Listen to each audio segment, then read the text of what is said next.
अगली बड़ी बात आपको बताएं, जहां केंद्र में तीसरी बार बीजेपी की सरकार बनने के बाद आज पहले रोजगार मेले का आयोजन किया गया। रोजगार मेले का आयोजन देश भर के 45 स्थानों पर किया गया।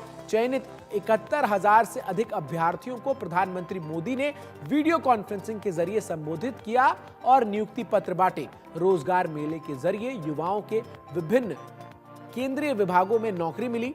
केंद्र सरकार की ओर से युवाओं को रोजगार देने के लिए रोजगार मेले की शुरुआत 22 अक्टूबर 2022 को की गई थी। युवाओं को गृह मंत्रालय, डाक विभाग, स्वास्थ्य और परिवार कल्याण मंत्रालय, वित्तीय सेवा विभाग और उच्च शिक्षा विभाग सहित केंद्रीय विभागों में नौकरियां दी गई। चयनित अभ्यर्थियों में महिलाएं भी शामिल हैं। सभी चयनित युवाओं को कर्मचारी के तहत पहले प्रशिक्षण दिया जाएगा, उसके बाद उन्हें संबंधित विभागों में तैनाती दी जाएगी।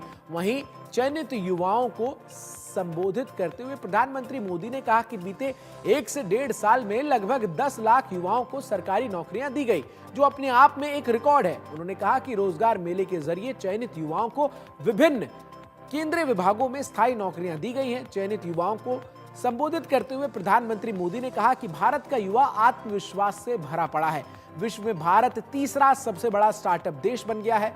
प्रधानमंत्री ने कहा कि मौजूदा समय में हर सेक्टर में युवाओं को आगे बढ़ाने का काम केंद्र सरकार की ओर से किया जा रहा है। युवाओं को रोजगार देने के लिए केंद्र सरकार की ओर से कई योजनाएं चलाई जा रही हैं। वहीं प्रधानमंत्री नरेंद्र मोदी ने आगे कहा कि केंद्र सरकार की ओर से ग्रामीण क्षेत्र में भी रोजगार देने के लिए बैंक सखी जैसी कई योजनाएं संचालित किए जा रहे हैं। प्रधानमंत्री मोदी ने इसके साथ ही इस बात पर भी जोर दिया कि चयनित सभी युवा नई सरकारी व्यवस्था का हिस्सा बनेंगे।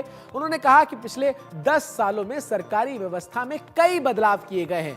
प्रधानमंत्री आगे कहते हैं कि ऐसा कोई लक्ष्य नहीं है जो हमारे युवा पूरा ना कर सके। सभी चयनित युवाओं को बधाई देते हुए प्रधानमंत्री ने कहा कि हमारे युवा मौजूदा समय में सभी सेक्टर में तेजी से आगे बढ़ रहे हैं।